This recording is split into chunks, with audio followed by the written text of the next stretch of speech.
I feel compelled to share these things about money with you. I trust and hope that they will be eye-opening and will make a difference. So that's where we're headed in today's episode of Live Your Yes Life. This is a podcast where we share channeled thoughts, discussions, and interviews on what it takes to go from dreaming and wishing to actively living your yes life. My name is Kaela Jetta. I am one of the co-founders of Rise Leadership Circle, where along with my mom, who is my partner in all things life and business, we run our company together and bring this podcast to you. Okay, so today I'm doing something a little different. If you follow me on Facebook, and if you don't, I would love to invite you to come and be my friend on Facebook and make sure that you're in our Facebook group, Live Your Yes Life. So if you've been following me along on Facebook, you've noticed that every day so far this year, I have put up a post and I label it with whatever day we are in the year. So if, it's January 25th, it says day 25. On February 1st, it will say day 32 because it's the 32nd day of the year.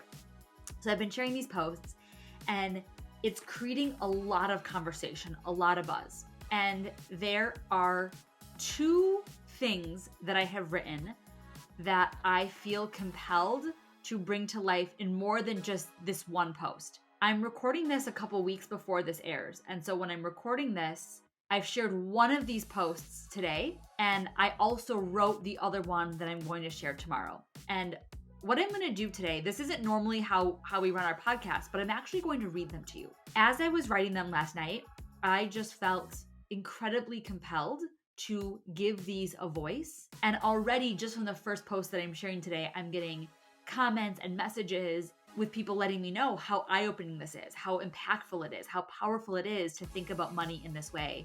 And so I want to be able to share this with you as well. And just one kind of sidebar that I wanted to mention is sometimes I get asked, like, how do you come up with the ideas for your posts? Or how do you create this? And I've got to tell you, my friends, that it really is a divine download. I think it works different for me than it might work for a lot of people. Often, this might seem a little strange to you, but it's my truth, it's my experience, so I'm going to share for you. Often what happens is I'll just be moving through my day and I start hearing kind of the first line again and again.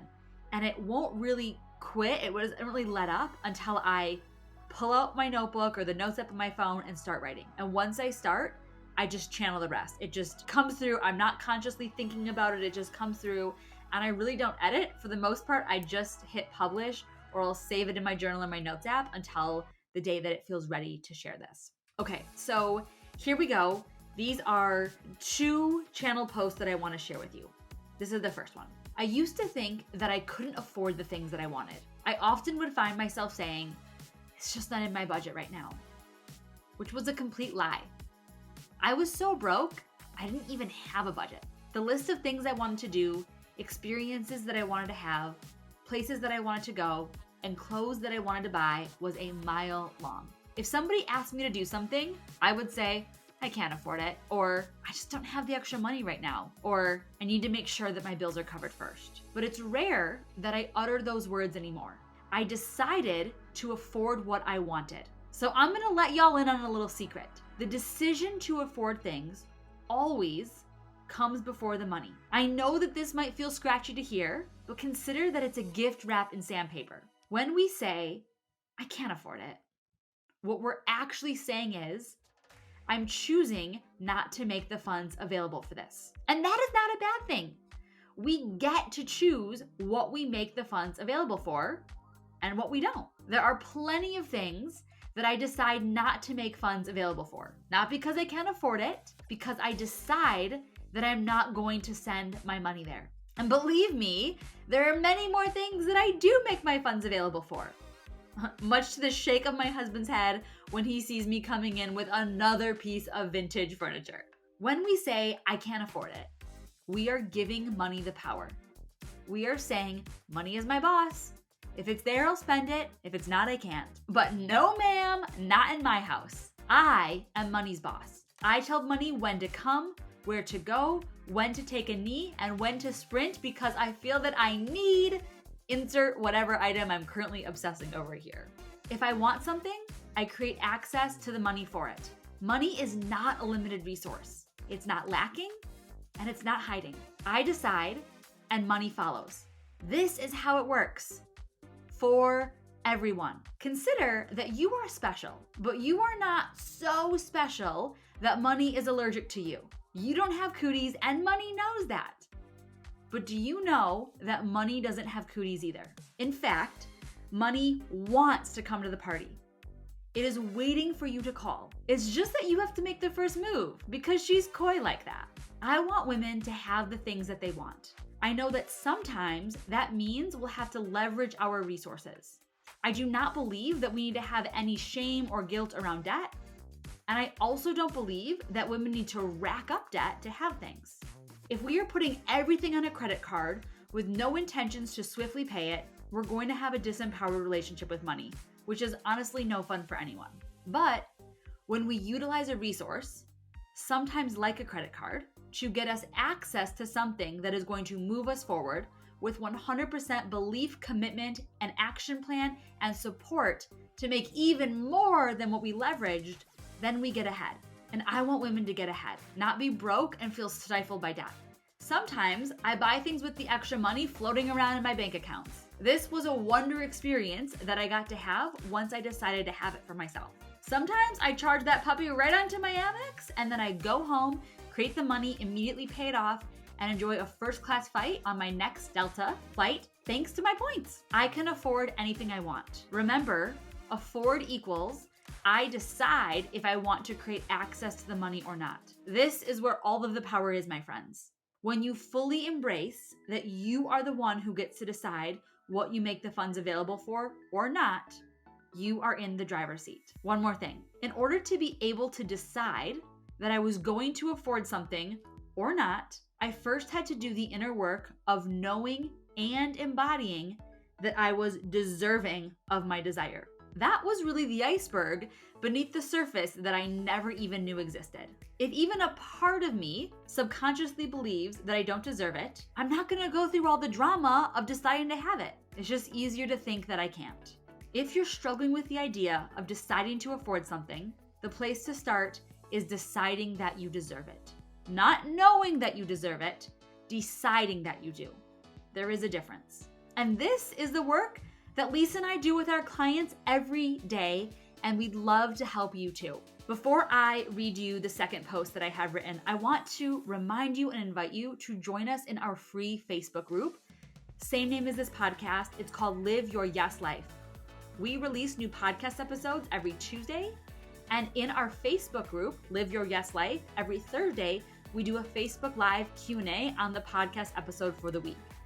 So if this post gives you any kind of feels or brings any questions up for you, I would love to invite you to come into the Facebook group, share with me what's coming up for you, and join me on the live so we can have a conversation about it. Okay, now I want to share with you a second post that I wrote. And when I'm recording this, I haven't shared it publicly yet, but I have the sense that it's going to generate also a lot of conversations. Here we go. 10 days before we were set to close on our gorgeous lake house, my realtor called me and said she was surprised to hear that the appraisal came back $11,000 under the asking price. She explained that this meant that the bank would be needing us to bring an additional $11,000 with us to closing, in addition to our already sizable down payment. "What do you want to do?" she asked. Without skipping a beat, I said, "We'll pay it." I got the sense that she was a little caught off guard with my immediate willingness to cough up the cash. $11,000 isn't just a drop in the bucket, but for me it was. The life I was already creating in my mind for myself and my family, taking place on the sacred land that my ancestors rest in just next door to this property, was so close I could taste it. There was no way that I was letting $11,000 stop me. I didn't even need a moment to think. I immediately saw myself, years in the future, never once wishing that I hadn't spent that money. Back to reality. I needed an extra $11,000 in 10 days. I told my realtor it was a go, and I hadn't even talked to my husband, Tom. Edit, side note, because I knew I didn't need to. We trust each other. I'm empowered to make decisions like this just as he is. Plus, if he ended up having any beef, I believed in myself enough to create the money on my own. I knew that Tom would trust me, and I knew that I trusted me too. So in May, we were looking for land to build our dream house on. Our plan was to buy the land, put up a garage with an apartment we could stay in and later rent out on top, pay off the land, and keep saving money to build the house of our dreams. We had a 3 to 5 year plan. But by June, just 1 month later, we were buying a whole ass house because it was exactly what we wanted, where we wanted it, and it was ready for us now. Sometimes the divine timing comes much sooner than you were expecting. So we were already gathering all of our dollars to shift gears from just making a small down payment on land only to now a much bigger down payment on a house, a larger monthly payment, furniture, and utilities. Oh, and when we put the offer on this house, our plan was that in 6 months, we would live there full time and rent out our current residence in Wisconsin for income. But since then, we had decided to keep both as primary residences that we would live between. Are you sweating yet?